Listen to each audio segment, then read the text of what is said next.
Hello, and welcome to The Season, the podcast from FYC It that goes behind the scenes of award season. I'm your host, Ryland Aldrich, creator of the FYC It app. This week, I've got a very timely and special guest, The Hollywood Reporter's awards oracle, Scott Feinberg.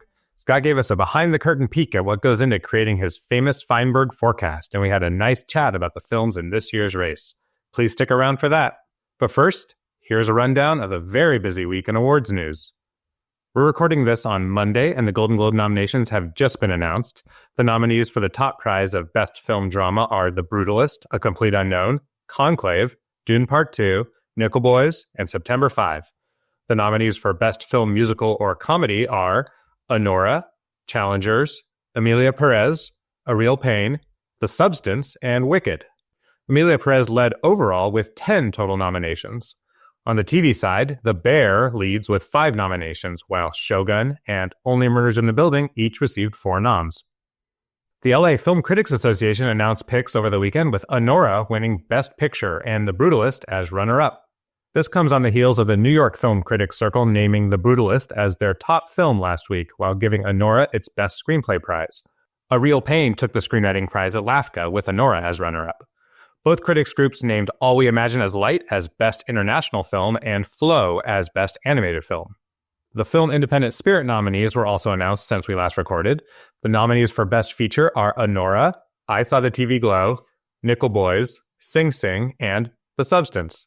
The top TV prize Best New Scripted Series nominations are for Baby Reindeer, Diara from Detroit, English Teacher, Phantasmus, and Shogun. Both the National Board of Review and AFI Awards announced their top films lists and other prizes this last week as well. The films making both lists were Anora, A Complete Unknown, Conclave, A Real Pain, Sing Sing, and Wicked. Wicked also was singled out by NBR as the best film overall. Finally, the Gothams were handed out last week as well, with Best Picture top prize going to A Different Man. Turning to screenings news, 3 films saw double digits worth of screenings added this past week. Those were Universal's Wicked, Nickel Boys from Amazon MGM, and Focus's Nosferatu.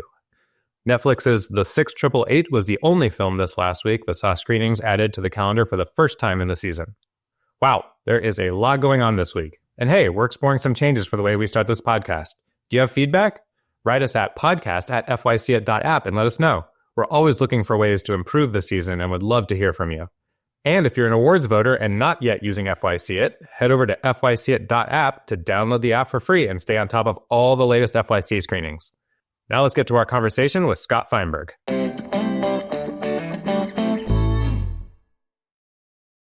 Today we're joined by Scott Feinberg, one of Hollywood's most trusted voices in award season coverage. With nearly 2 decades of experience analyzing the Oscar, Emmy, and Tony races, Scott has become an essential figure in the awards landscape. As the executive editor of awards at The Hollywood Reporter, he produces the Feinberg Forecast, offering unparalleled insight into the strategies, voting trends, and dynamics that shape the season. He's also the host of the Awards Chatter podcast, where he's conducted deeply researched career-spanning interviews with some of the industry's most iconic figures, from Steven Spielberg to Oprah Winfrey. Scott's reputation as an awards oracle comes not just from his predictive accuracy, but from his ability to uncover the deeper stories behind the campaigns and conversations that drive awards season.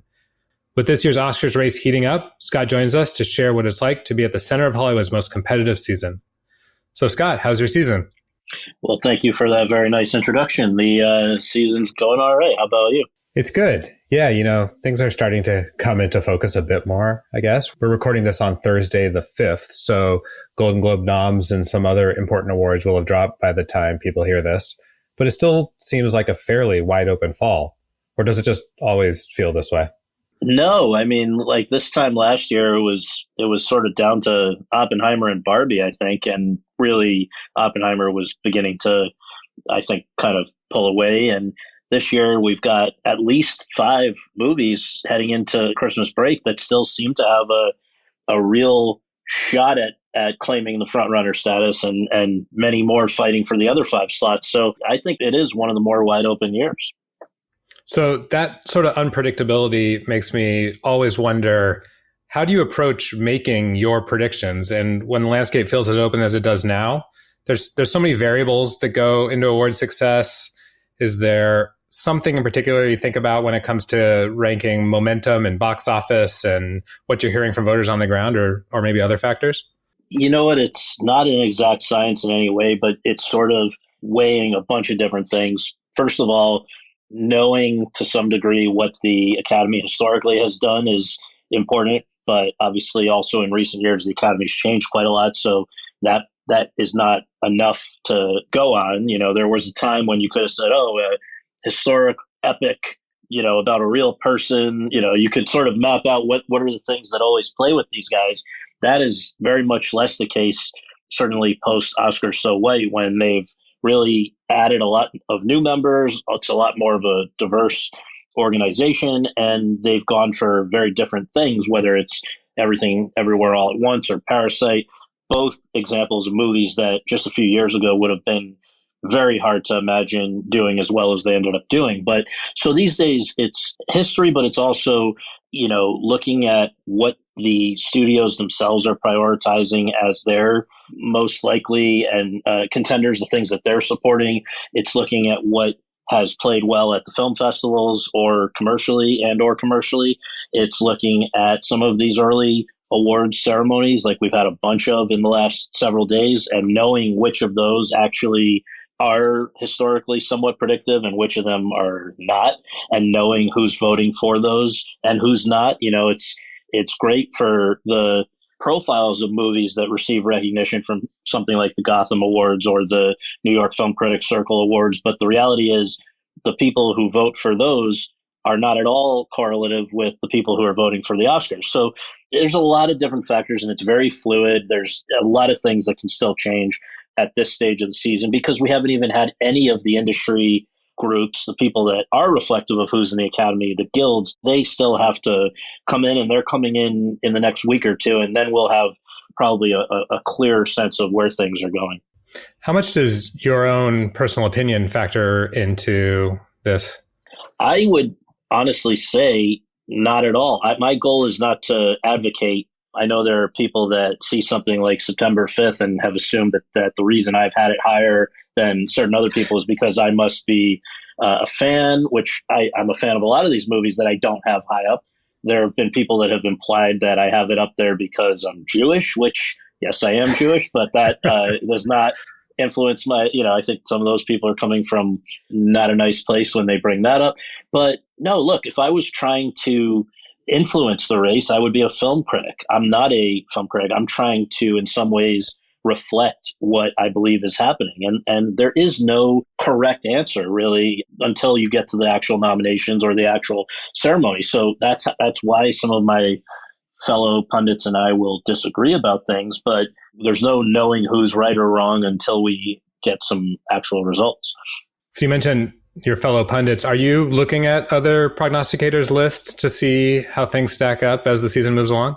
I mean, I'm certainly not going to avoid them, but I don't necessarily let it affect my picks very much. Again, coming back to the September 5th example where I've had that higher than others, but at the same time, again, if it's evidence of me not having some sort of a dog in the fight, I would just say, look, the reality on the ground shifts, and so do my picks as that reality shifts. And this week's forecast, I think, shows that I'm not. You can't get too attached to a pick just to hope that you end up looking like you were the first to call it or something, because just as often you'll be completely wrong. You've got to try to be a meteorologist essentially and say the way things are actually looking when you look up in the sky. Sure. Or more specifically at data, I should say. When do you start to put the list together? Are you watching movies at Sundance and thinking about the upcoming season, or usually wait until spring into summer to start? I don't know if you pull out the spreadsheet and start ranking things then. I mean, there was a time when I started earlier, but the reality is the Emmys and Tonys have become a bigger part of my portfolio. And I don't go to Sundance because that's happening when the sort of nominations right around when those are happening for the current season. And so usually it's more mid to late summer that I get involved with the first Oscar lists. But, and prior to that, if I've heard something really popped at Sundance, I'll try to get them to show it to me or whatever. But it's tough. Emmys has become so much of a bigger thing now and that's really to some degree even more year round than the Oscars, because they also have this mid-year thing that we're coming up on with both film awards that also have TV awards like SAG, Critics' Choice, Golden Globes. So it just kind of never stops with TV, but it does slow down a little bit with film. How much debate do you have either internally or with other colleagues at THR before you hit publish on a new edition of the list? Are there like morning before jitters or anything like that? No, the truth is I don't really show the list to anyone until it's published. So I'm not soliciting too many other opinions internally. That's not to say that I don't value the thoughts of colleagues and whatever, because I do, but it's much more external outreach to any time. I'm often, whether it's at screenings, Q&As, festivals, whatever you're with in person with Academy members at those things. You're also, I have a kind of, I don't know what you would call it, a network of people that I'm just in touch with on emails like anybody else would. And look, anybody that tells you that they're speaking to a representative sample size of the Academy when the Academy is now 10,000 people is full of it. So it's less about trying to say like, oh, I can point to the sample of people that I'm talking to really confidently feel my predictions are correct. No, they're just one consideration. And really what the value of those kinds of conversations are to find out how they're being lobbied by the different campaigns, what is on their radar, what seems to be topic of conversation amongst Academy members, things like that. So the reality is most Academy members have not even seen The Brutalist yet. So part of the calculation in ranking that so high is, I guess, seeing how it's played with a relatively small number of Academy members early on, and then extrapolating how I think it will play as that goes wider. But its first official Academy screening isn't until this weekend. So, realistically, if the Oscars were voted on tomorrow, that's not going to be top, just because people haven't seen it. I believe they have the caliber of movie that they need to finish that, in the top tier of contenders. But it's just as much about now monitoring how effectively they screen and promote the movie. Because here's another thing it's just important to emphasize. As they've really expanded the size of the Academy to the point where you're now around 10,000 people, it's not just that they've added numbers, they've added a lot of younger members, and younger members tend to be still busy with their careers. These are not retirees who are sitting around watching a movie every night. And so right. I think, just to give an example of how that may impact things, I believe you're having more people voting, but voting having seen fewer movies. And right. So therefore the pool of movies that have a chance of being nominated, I believe, has shrunk. And it becomes that much more important who can mobilize people and excite them enough to actually watch their movie. If some of these voters are voting having seen a dozen movies and that's it, what are the dozen that they are most likely to prioritize?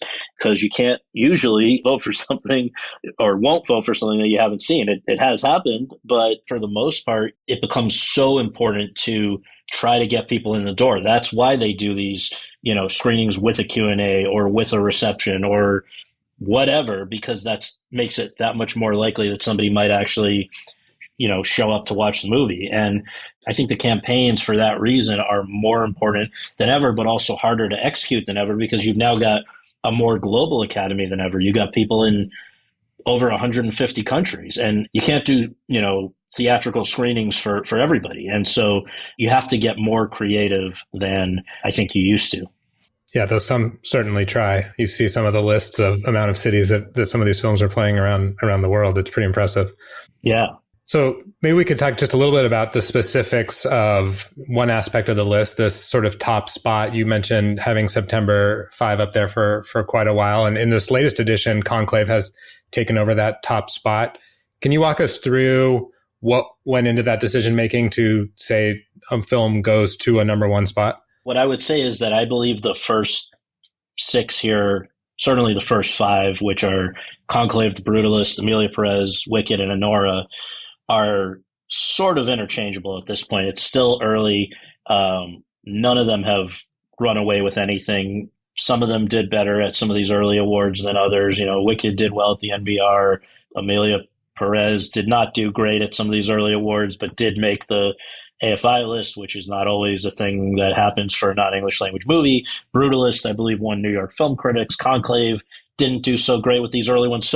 But I, again, am not putting a great emphasis on those early awards. It's more what movies seem to be clicking with the people who have seen them, what movies are being kind of vigorously campaigned for by their distributors, and which ones just right now seem like they are going to land some of the pivotal categories that without which you don't really get to be a top tier contender. So I think, for example, the Conclave and the Brutalist are poised to just be nominated in a ton of categories. I think the Brutalist could be as many as double digits, and so that's part of it. It's just like what is going to appeal across the Academy. Now, the fact that the sound in Conclave, let's just say, or elements of it, they might recognize that and not recognize the film. But these are ones that, for a variety of reasons, I think are best positioned. But again, it's not like at this early stage you can point to it and say, well, because X branches of the Academy have been reflected by the guilds and early nomination stuff. It's less. You can't be as confident this early because there just isn't enough data. So you're great with lists. And I want to put you on the spot here a little bit and have you talk about the importance of a list of factors when it comes to winning Oscars. So those factors would be artistic merit, box office success, campaign engagement. So this is the amount of Q&As and precursor film festivals people are doing. Overall studio spend, momentum. So the different guild awards and whatnot. Campaign narratives, so Academy darlings, someone having their due, the old guys still got it. And finally, timing and visibility. So this would be if a film was released too early or came out too late. So let's just go through these maybe one by one, and you can talk about why these are important, which ones are the most important. Okay, so box office success, I think, is not important, not very important these days. It used to be more important. I think the Oscars were seen as first of all, the tastes of the Academy and the tastes of the general public were much closer. Today, if the Oscars were awarded based on box office, you'd have Marvel or Paul Blart winning every year, and it just doesn't happen. So last year we happened to have one of the two biggest, I believe, box office hits of the year with Oppenheimer win Best Picture, but that had not happened for 20 years. So in the intervening years, you had Moonlight and Nomadland and things that virtually nobody in the real world actually saw, at least until after they did win the Oscar, at which point interest surged. But so I think in this day and age, there are not many people in the Academy who are voting to reward commercial success. Mm-hmm. It's not a mark against you necessarily, as we saw with Oppenheimer or Barbie, but it doesn't necessarily help you. Artistic merit, I think, is probably at the top of the list, although I'd have to go back through. I mean, it's very important. They're not going to vote for crap. Now, you could argue, and people do argue, that that's not always the case every year. There are people that think Green Book was Drek, and, again, it's all in the eye of the beholder. But I would argue that truly bad movies, truly terrible movies, don't have a shot. Campaign engagement, and you're talking about Q&As, festivals, stuff like that, it's helpful in terms of sort of free media. Like if you're going over well at a film festival and people are going nuts for you at Telluride or Cannes or whatever, that gets covered. And if your talent is out there doing stuff to promote your movie, that helps. It helps to get you past the minimum threshold of awareness. Like if people haven't heard of your movie, there's not a chance they're going to prioritize it. But if they're hearing about it everywhere, there's a good likelihood that they will at least give it a chance. Doesn't mean they're going to like it, but it's going to be considered. That is also the reason, looking at your other criteria here of studio spend, I think it does the same thing. It gets you in the conversation. I don't believe that you can buy a nomination or a win. Right. I think people have suggested that you can, and I think it's nonsense. People vote in the privacy of their own homes. Nobody's standing over them looking at what they're doing. So the value is not that, these guys gave me a nice dinner, so I'm going to vote for them. It's more, these guys were offering a reception or whatever for an Academy member. And so I decided to go to that screening to watch the movie, or I saw the ads everywhere in town. So I thought maybe that's one that I need to watch. So again, it gets you into the conversation. It doesn't really secure anything. Momentum, as far as precursor awards, I think in a way is similar. It's like if everybody else is saying something's really good, then maybe that's something you need to prioritize. And so I think that that's the value of these precursor awards, although the industry awards can tell you where it's headed as well. Campaign narratives, I do think that those can take hold. So like, this year, the best argument for Ridley Scott for a movie that people are split on is that, look, the guy's pretty old. He's done a pretty impressive movie for somebody of any age, let alone 87 or whatever. Who knows how many more chances we'll have to honor him. So, right. And also this is a bookend for 24 years of, gladiator stuff, although he says there may be a third. So it's like stuff like that is really, it helped like Jeff Bridges. It's like, how many more times do we have to make this guy wait? It's sort of like all things being equal, this tips the scale, or it can tip the scale. Hasn't helped Diane Warren, but that's partly because songwriters' names aren't on the ballot, just the songs and the film. Timing and visibility, I think, is very important because, look, it's just human nature. If something comes out in February, you're less likely to remember it in the following December or January. It's just now it doesn't mean it can't happen. And in fact, in the last few years, it's happened more often than in decades before that. So we had Everything Everywhere. We had Coda. We had things that came out early and managed to sustain it. Oppenheimer was a summer movie. But for most of the last 20, 25 years, these are movies that have come out of the fall film festivals where it seems to be just the right amount of time to build excitement for people to check something out without it being around too long that it's forgotten. So I want to talk about a few broader trends in awards world. You mentioned the Academy getting younger. What about this move to have it be a much more international voting body? Aside from just the fact that you've got to cover more ground, how do you think that's influenced campaigns and the success that films have seen?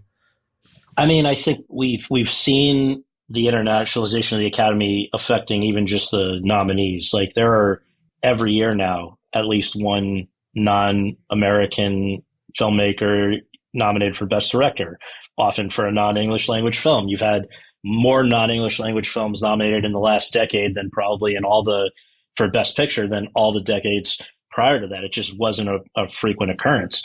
And, I don't believe that Parasite could have won Best Picture prior to the Oscar So White period when they decided to change the Academy's makeup. And so I do think the internationalization of the Academy is something that you cannot underestimate the importance of. I mean, we see it even in acting categories and things like last year to have acting nominations for Anatomy of a Fall or things like that. I don't know that would have happened where you've got that film's lead actress getting in over Margot Robbie for Barbie. I think that both of them were great in different ways, but in years past, the star of an American Best Picture nominee that was a hit and well reviewed, it would be harder to imagine that happening. Not that it can't happen or never happen or anything like that, but I think that it's hard to come up with any other explanation for the amount that it's happening in different categories. I mean, you've had the Godzilla Japanese movie winning visual effects over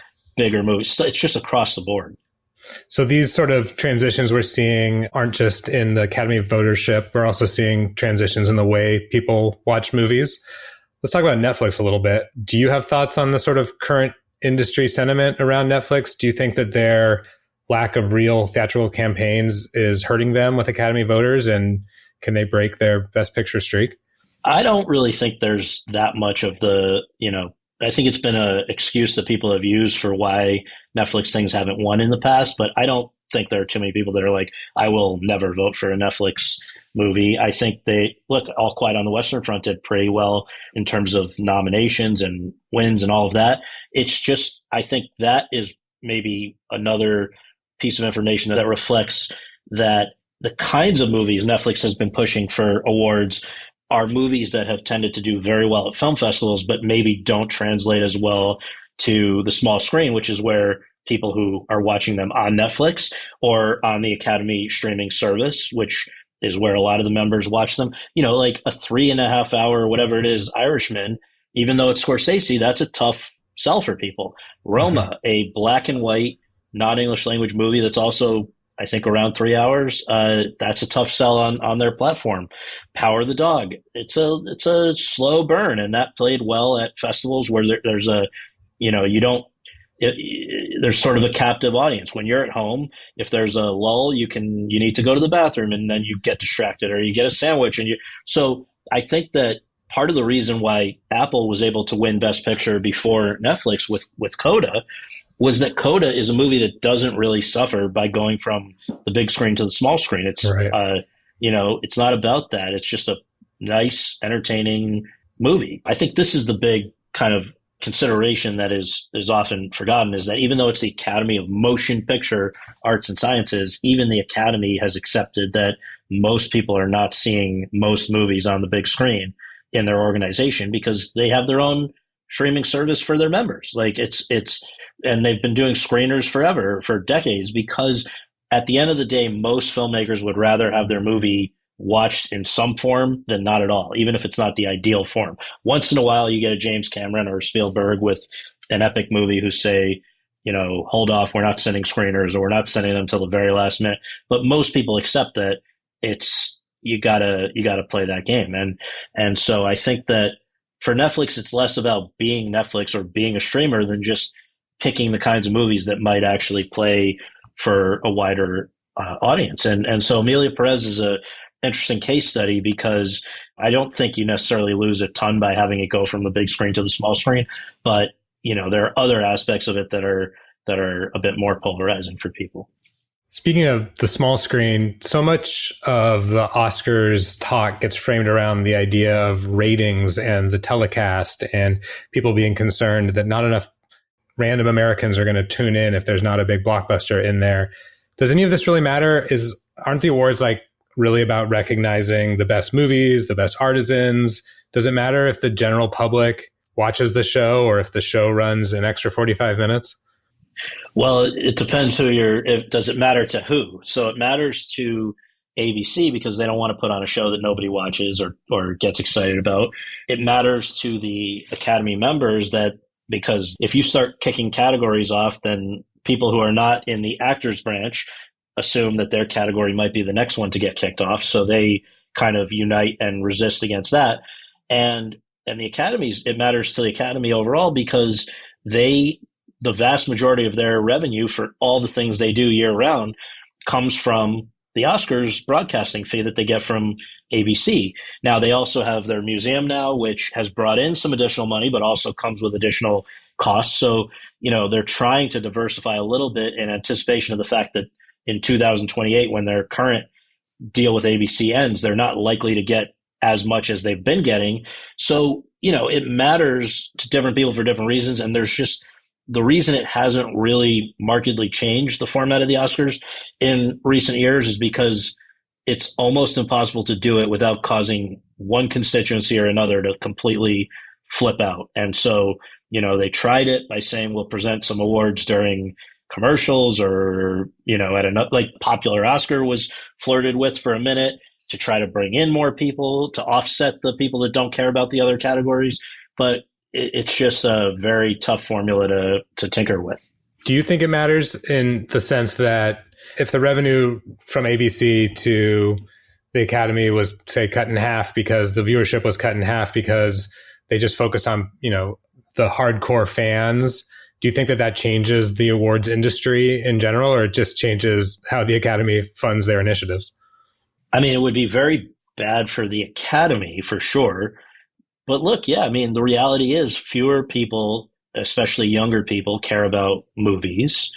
Fewer people watch TV of any sort. But, a lot of people have cut the cord, especially young people. So, it's inevitably heading in a downward direction. It's more about how fast that's going to go. And so I think what the Academy and ABC would like to do is create a show that is more appealing to a wider number of people, but they have to, every single step they take, they have to be mindful of the fact that the Academy only exists because of its members, as well as the ability to have a revenue generating telecast. So how do you make a show that's more exciting without pissing off all the vast majority of your members who don't want to feel like second class citizens to the actors and maybe the directors and the songwriters, who are the only ones that the general public has any familiarity with.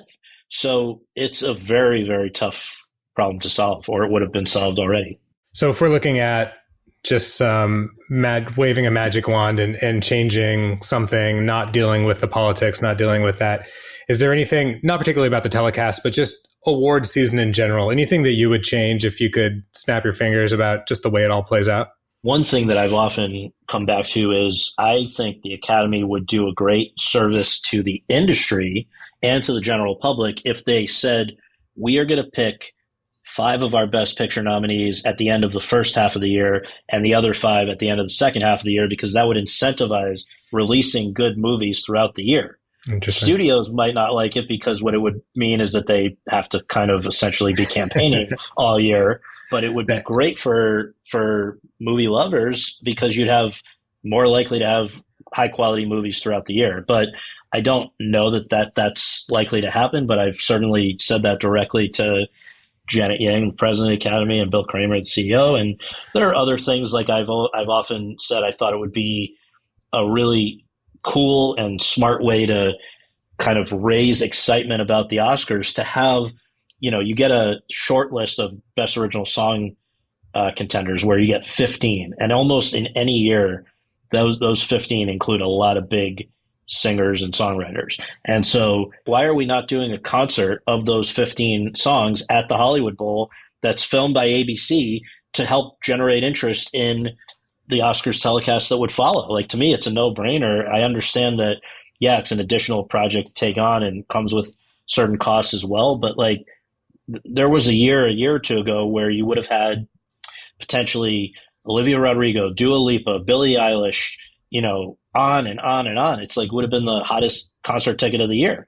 And so that's one that I really think that they should figure out. And it would be in everyone's interest, ABC and the Academy and the songwriters and singers to do that. That's a great idea. I think the season guest Ray Costa would be all over that too. That's, yes.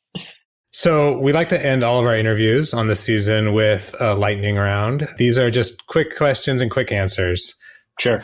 What's your favorite award show to attend? It's always going to be the Oscars for me because that's the one that got me into this, and the stakes are palpable. And for me, it's just always, even after many years of being lucky enough to go, it still feels special, and I hope it never doesn't feel special. So for me, that's the Oscars. What's your favorite film festival to attend? Also tough because there are so many that I love for different reasons. I think, and this will surprise maybe some people, I love the Karlovy Vary International Film Festival, which happens in July. It's in the Czech Republic, about an hour from Prague. It's not as high profile as Cannes or Telluride or Toronto, which I love all of those as well. But it's a beautiful town. They program great films, and many of them are films that were at Cannes just 2 months earlier, but you don't have to put on a tuxedo to go watch them. You don't have to fight to get into the screenings. You can see everything that you might have missed at Cannes in beautiful, venues, but in a much more relaxed way. And so in a very close call, I might say that. That's great. I studied film in college in the Czech Republic, and I've never been to Karlovy Vary, but I feel like I used to help, filmmakers figure out what to submit films to. And I would always say, like, you should really, and people are like, what is this? No one's ever heard of this festival. Like, no, this is the hidden gem of Europe. Yeah, it really is. And it's been around for more than a half century. It's like really well done. So any day of the week, I might give you a different answer. But right now, I love Karlovy Vary. Do you prefer Emmy season or Oscar season? Usually by the end of whichever season I'm in, I'm ready for the next one. It's just enough. Like, I can't take it anymore. I don't want to ever think about the shows or films that I've been thinking about for months. So it really depends on the time of the year. That's perfect, because our next question is, what is your post-award season ritual? So you know what? I've developed a thing where I go to Miami for about a week after the Oscars each year. I love Miami. I totally check out as much as I can, at least. But that's generally been my ritual. What is your favorite past appetizer at a screening reception? You know, it's not the most highbrow choice, but I do love a good pig in a blanket. Do you have a least favorite awards speech cliche? I didn't prepare a speech. I think that's always. You didn't think you had a chance. You're 1 in 5. Get the hell out of here. Like you've thought about it. Oh, I just didn't think it could happen. During your own accepted speech, would you be more likely to cry or to swear? Depends what I'm being honored for, I guess. But I could see it going either way. Do you prefer to watch FYC screenings at home or in the theater? In the theater. At an award show, do you prefer theater or table seating? You know what? It totally depends on the award show. Like it's right for the Golden Globes because people can eat and drink and not stress too much about what happens. But at the Oscars, I don't want to be distracted by somebody wolfing down food next to me or getting drunk or whatever. The stakes at the Oscars feel higher. So I'm happy that people have to be a little more constricted. So we asked this to everyone as our last question. It's particularly applicable to you. But what is one early award season prediction that you're willing to make right now? Where I'm locking myself in for something? Yeah. I think the one that is probably the safest at the moment is that the International Feature Oscar will go to Emilia Perez. There's a lot of good international movies, but assuming that is nominated, which it's hard to imagine it wouldn't be, that's one place where they're the clear frontrunner. And it's hard to imagine anything else beating it there. Doesn't mean it's a frontrunner anywhere else. You could argue that it is for Zoe Saldana or something else, but in terms of categories right now where I would be shocked if something didn't go all the way, that's the one that I would say at the moment. Scott Feinberg, thank you so much for coming on the season. Thanks for having me. We're back, and I'm here with our FYC field agent, Tony Meros. Tony is joining us again from New York. And looking at your pre-show email, Tony, it appears you're taking the self-described FYC event junkie title to new heights this week. Boy, where do you want to start? This is definitely a record, Ryland. I mean, I feel like I went to everything all the time, but I'm enjoying it. I guess we'll start with juror number 2, which was at the Directors Guild Theater on 57th. The week before, I'd gone to the Directors Theater, and it was kind of, quiet. This time, it was filled with people. I mean, it was packed. But it was interesting because it was such a mixture of guild members. It's weird in New York. I think in LA, it's different because you see the actors, right? You see the guild members that are SAG. Right. But you can never tell. Everybody here mixes together. It's like, I don't even know who's who anymore. I don't know who the directors are. I don't know who the cinematographers are. They're all like a group of people. Anyway. But yeah, we saw Clint Eastwood's latest film. Very interesting. And you told me last week that there was a little twist to it. I went with it. No problem. I had no issues with it. So I enjoyed the juror number 2. Great. Yeah. That movie kind of came out of nowhere, but people are really enjoying it. Yeah. What people are also enjoying, which I was surprised, was Emilia Perez. This one's interesting, really interesting. Like, I love the twist, but what I loved was I went to the Paris Theater, which is right across the street from the Plaza Hotel. And if nobody knows what the Paris Theater is, it's this landmark New York theater, which is the only single screen theater left in Manhattan. And wow. It was where everybody went to go see art films, foreign films. And so it was apropos that Emilia Perez was playing at the Paris. And not only did we get to watch the film there, but there was a Q&A with the director-writer. It was moderated by Julian Schnabel, who's a director, as you know. It was an interesting mix, though, because first off, the director of Emilia Perez is French, only speaks French, right? He had his translator there. And then you had Julian, who is this painter, director, artsy. He was asking the most weird questions. It was like I was watching this film. I was in a film in my head of these two people meeting. And so Jacques would say something in French, and then the translator would say something. And then everybody was kind of confused as to what he was answering because he was one question behind. It was fascinating. but it was a great night. I had lots of fun with that. And the film is fantastic. I really enjoyed it. I thought it was quite original. I thought the script was great. So let's see what happens with Amelia Perez. Yeah. So did the Paris have events or other than the Q&A, was there any kind of reception? No, there was no reception, but the Paris is now operated by Netflix. So Netflix has an idea of what they're doing. So, there's they give you the nice program book in the front, and it's a beautiful venue. I don't know if you've been in a while, but they revamped it all and it looks really fantastic. I'm looking forward to going to the Paris again. I think they're going to have something for Maria. So that makes sense too. Sure.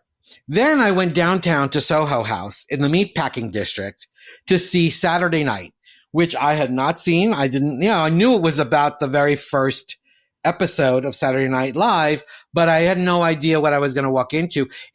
I thought it was entertaining. I really liked Gabriel LaBelle's performance as Lorne Michaels and a couple of the other performers who did, like the guy who played Chevy Chase and Dan Aykroyd. I thought they were terrific. And J.K. Simmons as Milton Berle, I don't even know what to say. Yeah, that's a highlight for sure. That's a highlight for sure. I'm not going to say anything, but it was interesting. How does the Soho House screening room compare to the West Hollywood Soho House? Oh, they're very similar. Only the difference is the color. So Soho House in West Hollywood is red, as you know. And this one's much more like tans. And of course, the chairs are very comfy and there's things for your legs. You feel like you're in a living room, pretty much. It's super comfy chairs and footrests. There's only 44 seats in this screening room. I liked it. I liked the screening room a lot, but they didn't have nothing to eat. The mini lamps in between. The mini lamps, yes, that was there, yes. But of course, in New York compared to LA, people have their coats and their bags, their book bags. So it's like, to find a chair, you have to say, is that taken? Because it's usually taken by their coat. Well, that's 3, but looking at my list here, that's not the end of it. It's not. The Great Lillian Hall at the Whitby Hotel screening room on 56th Street, that's a beautiful theater. And they have an outside part, not outside, but it's a lobby. It's 2 rooms, actually, so that you could have a nice reception. And they did after we saw the film. Jessica Lange was there. Director Michael Christopher was there. They did a post-screening Q&A and then the reception afterwards, which had, past foods. I expected, it's HBO. I thought, they're going to have a buffet. No buffet. Okay, HBO, let's see what happens the next event I go to. But it was a beautiful, beautiful venue. And Jessica Lange is just gorgeous. People applauded, yes, not when she went to the bathroom, though. When she came out of the holding room, the green area, they applauded for her, but that's okay. And I was 3 feet from her. It was funny because I had just ordered a Diet Coke. I turn around and I nearly bump into Jessica Lange. I was like, oh, it's Jessica Lange. She was lovely, absolutely lovely. So I enjoyed seeing that the second time. And you know what? I like to see things twice. I'll tell you why. First time, I don't know what I'm seeing and I have to take in all this information. Second time, I get to notice the little things that I missed. So that's my way of going to FYCs. So compare the FYC event style of Great Lillian Hall in New York to the event that we had in LA. At the Academy? Well, okay. Yeah. The Academy was, again, Hollywood. Big over, like glamour, like you had all these, the whole, restaurant in the Academy was for the event. So there was foods galore and people everywhere. But the one here was a lot more subdued. And it's funny because I didn't notice people being a little crazy with Jessica Lange. It's a weird way that people handle on each coast. So in LA, it's very much Hollywood. It's very much photo, and people are posing everywhere. And in New York, it's much more grab the food, go to the bar, you see Jessica Lange for a split second, and then you go back to talking to whoever you were talking to. Do you prefer it a little bit more crazy? I do. A little bit more LA? Well, because I lived in LA for 20 years, so this is new to me. I think I don't want to come off as the LA guy in New York, so I'm kind of sitting back a little bit just to see how it all works. What was after Great Lillian Hall? So then I had a complete unknown at Park Avenue Screening Room, which you said, which was the number one screening room in New York. Again, this one was packed this time. It's a small venue, but it was packed with people. I think it's because it hasn't come out yet. You know, everybody wants to see the film that nobody has seen yet. So it comes out December 25th. Timothy Chalamet, whatever his name is. Timothy Chalamet. Him. But he did a fantastic job. And I read somewhere that he had started working with the same team of vocal and movement coaches that Austin Butler had worked on for Elvis. So you could tell he did a lot of work. It looks great. I'll bet you it's going to get a lot of nominations. I have a feeling. And I've got one more left on this list to bring your grand total of events to 6. 6. So last but not least, I had His Three Daughters, which is a Netflix production film. And then it stars Carrie Coon, Natasha Lyonne, and Elizabeth Olsen, who play 3 estranged sisters.